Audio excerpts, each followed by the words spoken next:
Hello, Los Angeles Dodgers fans. We've got fresh exclusive videos and the latest updates just for you. Before we dive in, make sure to join our channel and hit that like button. This is the best way to stay on top of all the breaking news. The Los Angeles Dodgers have been navigating through a rough patch offensively since the start of July. And this slump has become impossible to ignore, especially when you look at the sheer volume of strikeouts piling up at the plate. It's not just a minor blip. Over the last 27 games, the Dodgers have been striking out in over a quarter of their at-bats, which unfortunately places them among the worst teams in Major League Baseball during this stretch. This uptick in strikeouts is a significant shift from their earlier season performance, where they were comfortably ranked in the top 10 for the lowest strikeout rates. But something changed as summer rolled in, and the numbers have spiked dramatically. Head coach Dave Roberts has openly acknowledged the issue, stating clearly that the team got to get better at avoiding strikeouts. What's especially interesting is how Roberts breaks down the problem. He points out that the strikeouts aren't just happening because pitchers are overpowering the hitters or because the batters are swinging wildly out of the zone. Instead, there seems to be a deeper struggle with approach. Specifically, the Dodgers are trying to shorten their swings, especially when down to 2 strikes. But that tactic hasn't been translating into putting the ball in play consistently. The swings with 2 strikes are reportedly too similar to the big, aggressive swings they take in hitters' counts, which isn't the way to make contact or force something positive to happen at the plate. This approach has led to a troubling pattern where many players are chasing pitches outside the strike zone, trying too hard to make something happen instead of working the count and being patient. Roberts has observed that the team is almost anxious when they get into favorable counts, which ironically causes them to chase bad pitches and fall behind again. This mindset, where hitters try to do too much too fast, has created a cycle that's hard to break. And it's reflected not only in the strikeout numbers, but also in the walk rate, which has dropped by about 1% over the same period. Even though a 1% drop might sound minor, in the fine margins of baseball, it matters. A decrease in walks means fewer opportunities to get on base and wear down pitchers, which puts even more pressure on the hitters to make something happen in fewer chances. Looking deeper at the numbers, the Dodgers' walk-to-strikeout ratio since July has slipped to just about 1 walk for every 3 strikeouts, ranking them in the lower third of the league. Before July, that ratio was much healthier, standing as one of the best in the MLB, with nearly 1 walk for every 2 strikeouts. This dramatic shift in plate discipline has made it easier for opposing pitchers to challenge the Dodgers' hitters more aggressively. Pitchers are exploiting this by throwing more pitches outside the strike zone, knowing the Dodgers are likely to chase and put themselves at a disadvantage. The offensive struggles show up in the Dodgers' overall production as well. Their combined on-base plus slugging OPS has dropped significantly, sitting at a low 669, which is the 4th worst in the entire league right now. Over the past month, the team has managed a batting line of just 227 for batting average, 300 in on-base percentage, and 369 slugging percentage. These numbers paint a picture of a lineup that's struggling to consistently get runners on base and drive in runs. And as a result, they have yet to score 100 runs in this difficult stretch. What's notable is that even within this slump, there are moments of resilience and hope. For example, in a recent series against the Tampa Bay Rays, the Dodgers endured a shutout loss where they struck out 11 times and failed to draw a single walk. But in the very next game, they turned things around and won 3-0, walking 5 times and striking out only 3 times. This swing in performance showed what the Dodgers are capable of when they focus on quality at-bats, putting the ball in play, and making pitchers work. Dave Roberts highlighted the difference, praising key performances from players like Freddie Freeman and Shohei Ohtani, who took disciplined at-bats and helped the team string together innings and crucial hits. Freddie Freeman's resurgence is especially important in this context. After a rough couple of months, Freeman found his rhythm again and began driving in runs at a high clip, hitting over 400 during this hot streak. His ability to get on base and deliver in key moments gives the Dodgers a much-needed boost, and it underscores how vital it is for the lineup to have players who can fight through slumps and help steady the offense. On the pitching side, while the offense has struggled, the Dodgers have benefited from some strong outings. Yoshinobu Yamamoto has been the team's best pitcher this season, and he continued to shine with dominant starts, allowing very few runs and racking up strikeouts. Clayton Kershaw has also contributed with scoreless innings, helping keep the team competitive even when the bats aren't firing on all cylinders. Meanwhile, the Dodgers have also seen new faces stepping up.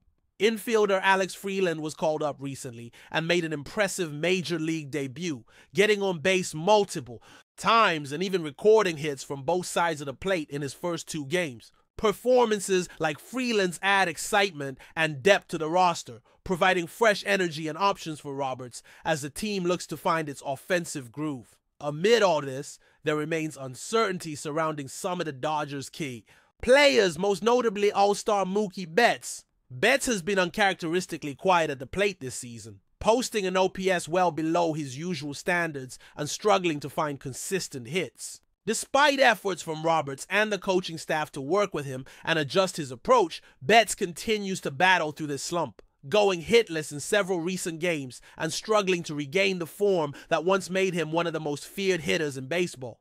The manager admits that it's a combination of mechanical and mental hurdles that Betts is facing, and while there is no quick fix, there is a clear commitment to supporting him through this tough stretch. Looking ahead, the Dodgers know that turning this offensive funk around is essential if they want to stay competitive in what has become a tightly contested National League. The return of key players like third baseman Max Muncy, who has been sidelined with an injury, could shake up the lineup and provide additional firepower. But with the postseason looming, the team must find a way to balance patience and aggression. At the plate, cut down on unnecessary strikeouts and get more runners on base. Otherwise, their pitching efforts might not be enough to carry them deep into October. The next few series are crucial. The Dodgers will host the St. Louis Cardinals, a tough matchup that will test their ability to regain offensive consistency. Every at-bat will count, and the pressure to produce runs will be immense. If the Dodgers can tighten up their approach, reduce the strikeouts, and capitalize on scoring opportunities, they can turn this difficult chapter around and reassert themselves as a powerhouse. In this moment, it's clear that the Dodgers are at a crossroads offensively. They have the talent, the experience, and the leadership to make adjustments and overcome these challenges. But it will take focus, discipline, and a renewed commitment to fundamentals. Putting the ball in play, working counts, and playing smart. Baseball. The next few weeks will reveal whether the Dodgers can rise to the occasion or if these offensive struggles will continue to weigh them down. One of the most perplexing stories this season has been the ongoing struggles of Mookie Betts, a player who has been a cornerstone for the Dodgers ever since joining the team. Known for his dynamic play both offensively and defensively, Betts has been unexpectedly quiet at the plate, leaving fans and analysts searching for answers. His numbers paint a clear picture, an OPS hovering around 6x63, significantly below the elite standards he has set throughout his career. For a player who has never finished the season with an OPS below .800, this current slump stands out as a glaring anomaly. The past month has been especially tough for him, going hitless in multiple games and failing to make meaningful contact consistently. Dave Roberts has been candid about the situation. When asked if there was a clear explanation for Betts' struggles, Roberts admitted that it isn't a straightforward answer. He acknowledged that both Betts and the hitting coaches have been working diligently, putting in consistent, intentional effort to identify and correct the issues at the plate. The manager suggested that there might be mechanical problems contributing to the slump, but he also emphasized the mental toll such a stretch can have on a player of Betts' caliber. Confidence is a fragile thing in baseball, and the pressure of prolonged struggles can weigh heavily even on the most seasoned veterans. But before we move forward, don't forget to join our channel and give this video a like. Your support helps us keep delivering the latest news about the Los Angeles Dodgers. We'd love to hear your thoughts on the news, so drop a comment below. The Los Angeles Dodgers may be stirring up the baseball world once again, with whispers growing louder about a potential trade involving left-handed pitcher Zach Penrod. While nothing has been officially announced, insiders around the league suggest that the Dodgers have made significant moves behind the scenes to secure the promising arm of Penrod, whose performances in the minors have captured the attention of scouts and executives alike. Known for their aggressive front office and relentless pursuit of talent, the Dodgers have long maintained a reputation for building depth both in their rotation and bullpen.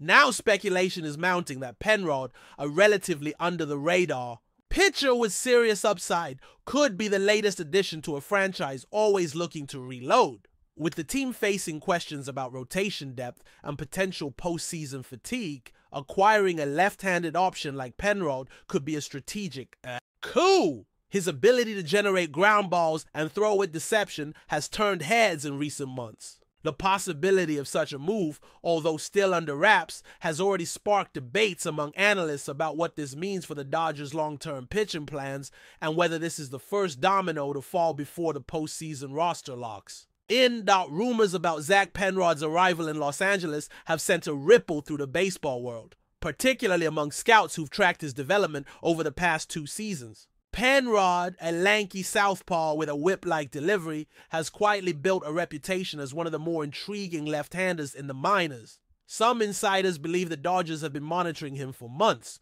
waiting for the perfect window to make a low-risk, high-reward move. The Dodgers, never shy about gambling on upside, may see in PENROD the kind of undervalued arm that can blossom under their developmental system. Though PENROD lacks the high-profile resume of top-ranked prospects, his numbers suggest untapped potential. He's shown increasing command of his fastball-slider combination, and his strikeout-to-walk ratio has improved significantly. That has led some analysts to speculate that Los Angeles envisions him not only as a bullpen piece, but possibly as a spot starter down the stretch. While some within the organization remain tight-lipped, there's a growing belief that PENROD could be integrated into the Dodgers depth chart sooner than expected. His arrival, if confirmed, would add yet another layer of intrigue to an already dynamic Dodgers roster, chasing October glory. As the rumor mill churns, questions naturally arise about what the Dodgers may have given up in return for Zach PENROD. Without confirmation from team officials, speculation has run rampant. Some suggest the trade could involve cash considerations or a player to be named later, while others theorize that a fringe prospect or two may have been included. Regardless of the return, industry sources agree that the Dodgers wouldn't make such a move lightly. Their analytics department is known for dissecting every detail, and the acquisition of a lesser-known player like PENROD likely stems from careful evaluation of his pitch data, release mechanics, and performance under pressure. Observers point to the Dodgers' success with similar acquisitions in the past. Players who arrived with little fanfare and blossomed into key contributors under the guidance of the team's renowned coaching staff. If history is any indicator, PENROD could be yet another example of the Dodgers' uncanny ability to identify and maximize undervalued talent. As rumors continue to swirl, some fans are already combing through PENROD's minor league stats, trying to understand what the Dodgers might see in him.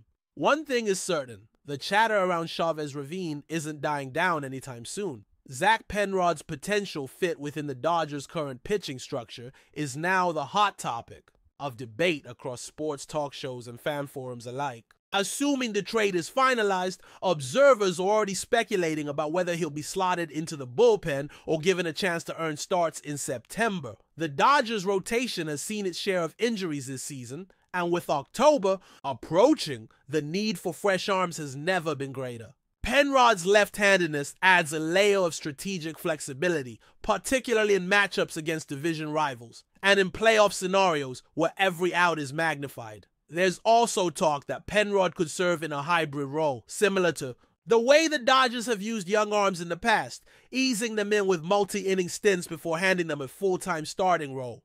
What makes PENROD especially intriguing is his apparent coachability and rapid development curve, which fits the Dodgers mold perfectly. If the rumors prove true, this move could reflect the front office's proactive approach to managing workload and ensuring depth without overpaying at the deadline. As the speculation intensifies, all eyes are on how quickly PENROD could be activated and make an impact in Dodger Blue. Beyond the on-field implications, Zach PENROD's rumored arrival carries broader signals about the Dodgers' long-term vision. And strategic planning. The organization has consistently prioritized a mix of elite stars and controllable talent, a balance that ensures sustainability while contending year after year. If PENROD is indeed the latest addition, it could be part of a larger pattern, identifying hidden gems who can be molded into key contributors without the financial burden of big contracts. In an era where player development can make or break a franchise, Los Angeles has often led the pack. Their success stories, from Chris Taylor to Evan Phillips, demonstrate how shrewd acquisitions can yield outsized returns. PENROD, if nurtured correctly, might follow a similar trajectory. His path may not be straightforward, but insiders believe the Dodgers' infrastructure gives him the best chance to thrive. While fans wait for official word, many are already envisioning PENROD donning the iconic white and blue, possibly emerging as the next surprise contributor on a playoff-bound team.